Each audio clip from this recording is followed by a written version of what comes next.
So you want to be a sports performance coach. There are many ways to run, but which ones should you take? Which ones fit best for you? Today I'm going to give you some ideas and some advice, and then you can choose your own adventure from there. Let's get started.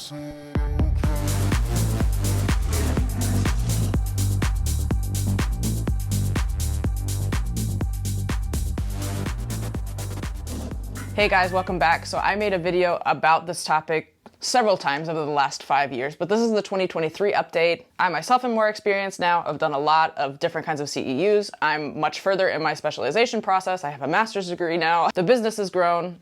I'm a performance director. I've done a lot of consulting. I've seen a lot of different ways to get there and met a lot of different people. I'm going to share with you guys some of my advice for how to get there, along with some practical steps. The first thing I would recommend doing is taking a look at where you want to go in the future. So what's the goal? Do you want to work with professional athletes? Do you want to work with youth athletes? Do you want to work in a specific sport? Do you want to work in all sports? Would you like to work in a gym? Would you like to work in a club, at a school, a university, for a pro team, or just for one team, or for many? Do you want to work in consulting and maybe have your own freedom so you're not in the gym from 5 a.m. to 9 p.m. at night? Or what's your deal? What can you imagine yourself doing? And you don't have to have a 100% plan for this. It will change. It should change as you get more experience. However, you need to have this in the front of your mind as you start making decisions. For example, the study program, which certification you're going to take, what kind of internships you should take, where you should specialize. Just have a basic idea in the front of your head. Where can I imagine myself going? What would be good for me? And start working towards that and making decisions based on that. Again, it's going to change. It should. And the more information you have, that should then inform your decision. It's totally okay to change your mind. It may also be the case that you simply don't have the resources to go study or get another degree or take this really expensive certification or all of these CEUs. And that's also okay. There are going to be ways to get there. You might just have to be a little bit more flexible, but you can 100% make it work, I promise. So you want to be a sports performance coach. Let's start with how you get there, with the study program, the degree, the certifications. There's two ways to go about this. If you are looking to study, it doesn't matter what school you go to. It doesn't matter if it's a college, if it's a university, you just got to get the degree. The degree, however, does matter. It depends on what you want to do in the future. If you're looking to become a sports scientist, you need a degree in a sports science related field. You need kinesiology, exercise physiology, health and human resources, fitness and rec. You're going to need something along the lines of life sciences and health. If you're not looking to study, if you don't have a bachelor's degree, if you don't have any degree at all, also completely fine. You can 100% get there to where you want to go. And there's some certifications that specifically require you to have a bachelor's degree. The National Strength and Conditioning Association in America is going to require for their CSCS, their Certified Strength and Conditioning Specialist certification, they are going to require the bachelor's degree. And it doesn't matter at the moment what field it's in. But as of 2030, it is going to be required that they come from a NSCA accredited institution and study program. So that's basically the NSCA is going to pick out schools, accredit them, and the degree programs as well. So people who want to then get their CSCS are going to have to come from these institutions, but also have a sports related study program. At the moment, as long as you have a bachelor's degree, you can sit for the CSCS. For a lot of these certifications, the prerequisite also includes physical therapy degrees. So if you have a DPT or chiropractic medicine, you can probably sit for the exam as well. That will count as a bachelor's degree. Let's get to the certifications. There's two ways to go on this. One, where you need a degree to get there. Like I said, for the NSCA CSCS, there you have to have a bachelor's to even sit for the exam. The gold standard certifications are NSCA CSCS, UK SCA, and ASCA. UK SCA and ASCA are great programs. Don't believe, I didn't read anywhere that you need a bachelor's to do that. You do need experience and you do have to self-study in order to get certified through those programs. And these are the national federations. NSCA has also gone global. We have NSCA Germany, Spain, Japan, South Korea. I mean, it's everywhere now. Programs, the self-study resources, as well as the exams are getting translated so that people around the world can take the exam. And these are gold standards because, again, they're national associations. You can go anywhere in the world and say, I have this certification. It's a national association, and for the most part, it will be then taken. And you know that when somebody has passed these exams or been licensed by these federations, that they have at least a certain baseline of knowledge. It's not just a quack where they studied for their CPT, super basic, somebody else paid for it, somebody else took the exam, they have no idea what they're doing, and now you're going to hire them to take care of your athletes or team or run your department or whatever. So seeing these specific initials on the back of somebody's name or on somebody's CV does make a difference, unfortunately. But that's not the end of the road. If you're somebody who doesn't have a study program or a degree behind them, or maybe can't afford to do something like that, or the time, there's a lot of other options. You could could do, for example, the NASM PES or their performance coach certification. That has less of the scientific basics at the beginning, so it's kind of expecting that you already have a ground for anatomy and physiology, basic human movement, biology, the energy systems, things like that. So you kind of have to have your own baseline in order to get there, and it's then more of a practical study program. So if that's what you're looking for, that's another good certification. I believe you can do it 100% online at this point. CFSC is by Michael Boyle, can also recommend his strength coach certification. You don't need a degree to do that. It is live, I believe. It might be hybrid at this point, but I know several colleagues who have had great experiences doing that and are also amazing coaches, so can recommend. If you are European and you don't have a bachelor's degree or you're looking to do something more practical, Exos mentorships are incredible. Exos also has a lot of courses that you can do online. That's the most renowned here in Europe.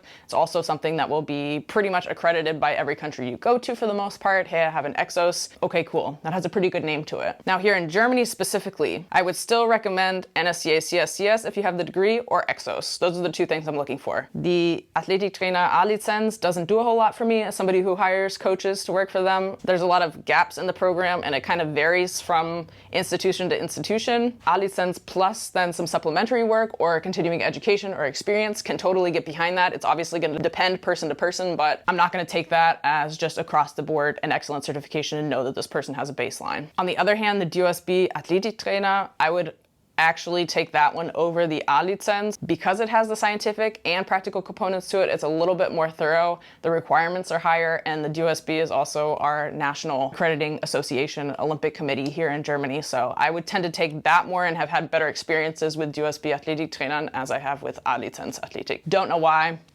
Is what it is. But those are two options as well. Again, Exos and NSCA are also here in Germany. Just a note on the NSCA CSCS.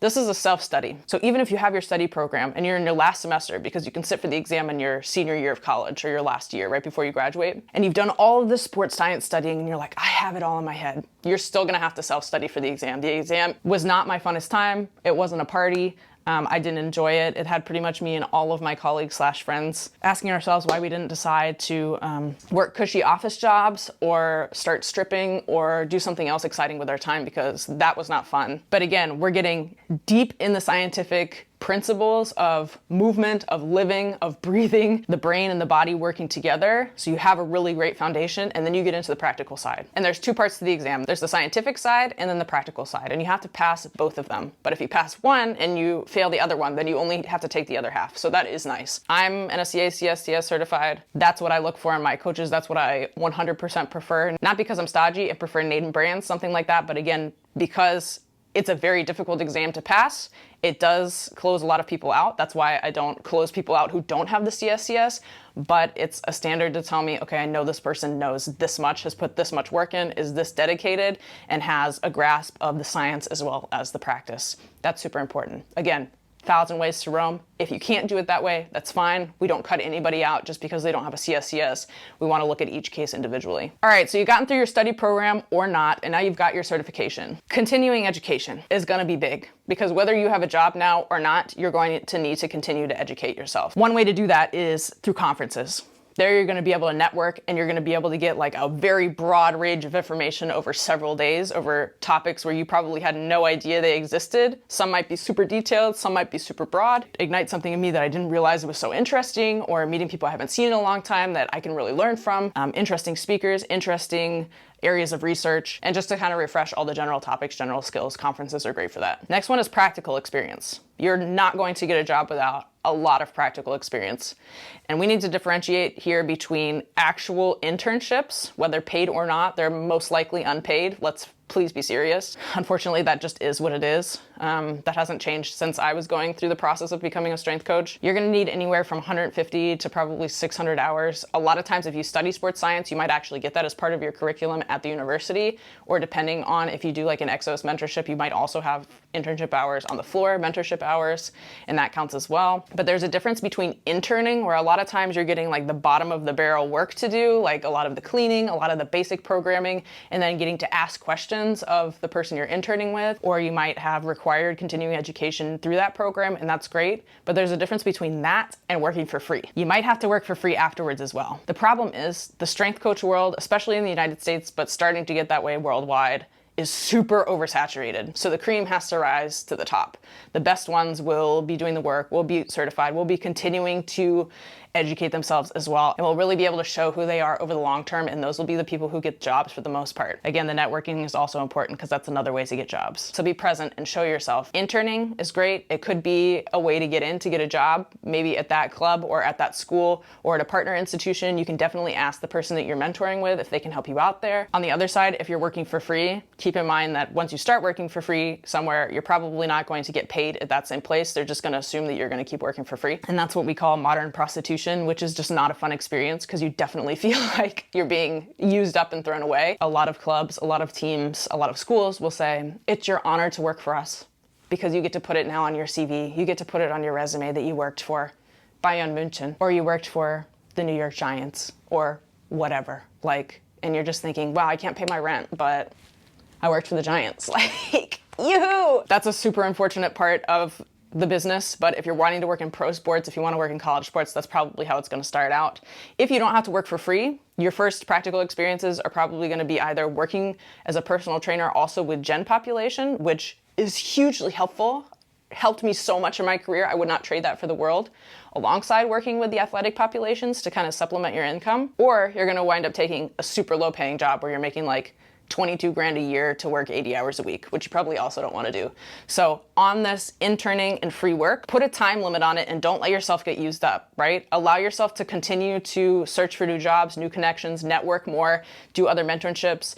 Don't let that become your life because they're likely never going to pay you. So continue to work on getting out of that situation and not just staying there hoping that something will fall into your lap. You need those hours to build yourself as a coach. You need the experience, definitely. And again, because it is so oversaturated, having a lot of hours is going to set you apart, but don't let that consume your life. At some point, you're going to have to make money. A note on being a personal trainer. While I was doing my study program, as soon as I could, I became a personal trainer because working with the general population taught me so much. I had so many insights into how to use my social skills, how to program best for time because there's never enough time, how to keep talking to a minimum, how to motivate people, how to get people to come back, how to sell, a little bit about business. I learned a lot about rehab. I learned a lot about how to train not just for weight loss. People have a lot of diverse and unique problems, and you're likely going to get those things at some point during your career, regardless of who you're working with, what population. So starting with general pop or even just on the side to supplement income, super incredible experience. Cannot recommend it enough. And interestingly enough, a lot of us who have worked in this field for a long time know the coaches who have never worked with general population and have always only worked with pro athletes. Super interesting. Now we're at the point where we want to specialize and widen our skill set. I personally do this as I concentrate on certain topics that I know that I need to expand my knowledge on for 1 to 2 years, try to become really skilled and knowledgeable in that area and also practically skilled, like having experience in that area as well. And then I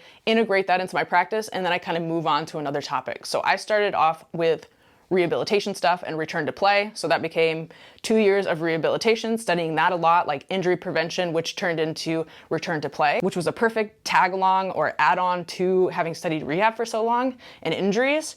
And then from there, I moved on to load management for working with teams. Super important to minimize injury risk and help players return to play and keep them healthy over the season. And from there, I moved on to speed and sprinting and power and plyometrics. And that's kind of where I am now. And that was after adding on a psychology and neuroscience master's degree. Been around the block a couple of times, seen a couple of different things. 1 to 2 years is not enough time to become an expert, regardless of what Instagram and LinkedIn will tell you. It simply is not. We need 10 to 20 years of experience and a ton of deep knowledge to really be an expert in something, but you can specialize and become really good in certain areas just by spending 1 to 2 years time thoroughly studying those things and implementing them into your work, learning from your mistakes. You can do this through taking courses, whether you want to study biomechanics or if you want to study running. There's a lot of running and speed and sprint courses, not just how to program, but why does this work the way that it works? Because if we focus on just how to program, we're missing 80% of the puzzle. We need to know how things work as well. And that's why scientific foundations are so important to me. There's courses and further certifications as well for Olympic lifting, for psychology, for track and field, endurance training, orthopedic injuries, neural rehab for people who have, for example, strokes, nutrition, assessment diagnostics, load management, anything medical or physical therapy related, or just emergency response, on-pitch care for injuries that happen on the field if we're first responding. And then anything sport specific. So if you know, I really really want to work in basketball, you probably also need a basketball certification on top of that, because then you become really acquainted with, even if you trained basketball before, even if you were a basketball player or a coach, whatever, to really understand the demands of the sport as thoroughly as possible, you probably then need a sport-specific certification. Going along with self-study, books are huge. Always be reading or listening to podcasts. I'm a little bit mixed on the podcast game because people can pretty much tell you anything. Even the way that they read literature is sometimes different than what the literature actually says, or how they interpret it is sometimes different than how it's meant to be interpreted or what it actually says. But books can be the same way as well. So we just need to kind of turn up our bullshit detectors and make sure that we use common sense when we're reading things as well, or listening to podcasts. Love those things. And not just textbooks, and not just about sports, but read about people's experiences, read people's stories, read success stories, read about business and finance, because we as strength coaches, after doing all of this free work, we have a huge skill set but can't market ourselves, and so we never get paid. Where else are you going to learn about it unless you learn about it yourself? And it's incredibly valuable. So I definitely recommend those topics. In addition, social skills, productivity, systems, self-management or self-regulation, anything having to do with emotions, because strength coaches and emotions, interesting story there. And any adjacent fields of science like neuroscience or more stuff about movement, medicine, nutrition, sleep science, super interesting topics that are adjacent to what we do every day, but kind of help us pull together a more thorough picture of human life and high performance. Last thing I strongly recommend for all incoming coaches or coaches period is get a coach for you. Because especially if you're learning about something, like take the topic of speed, for example, the first thing I did when I started diving into the speed rabbit hole was got myself a speed coach. So as I was learning these things, I was also doing it. I knew exactly what it felt like. I knew how it was programmed for me. I know how it should feel, which cues to use, which cues worked for me and which ones didn't. Injuries that tend to pop up at the beginning or as you get further into it, or what happens if you don't sleep enough, eat enough, manage load well enough while you're in a heavy sprint training season, how that actually feels once you're on the pitch, being able to play, knowing how to sprint well and being extremely fast and explosive. Having a coach who can kind of help you get through what you're learning about, basically, one, will save you a lot of mental energy. If you can afford to get a coach, please do it. It's incredible. And then two, you will have the feeling of how to do it. You will have done it already. I always see it as I am an example to my athlete. I would never make them do something that I haven't felt before or known or done, or that I would even do now. So getting a coach and actually doing these things, or if you can't get a coach, trying to figure out where you can get a program and going through these things yourself is so incredibly valuable for later programming these things than for your athletes. You can definitely tell the coaches, once you get into reading people's programs or watching workouts, who have never done this kind of training themselves in their life, because a lot of times they'll totally wipe out their athletes, overload them, or they'll be super fatigued during a warm-up and you're like, bro, have you ever done that before? Like, it feels like running a marathon and now they have to train.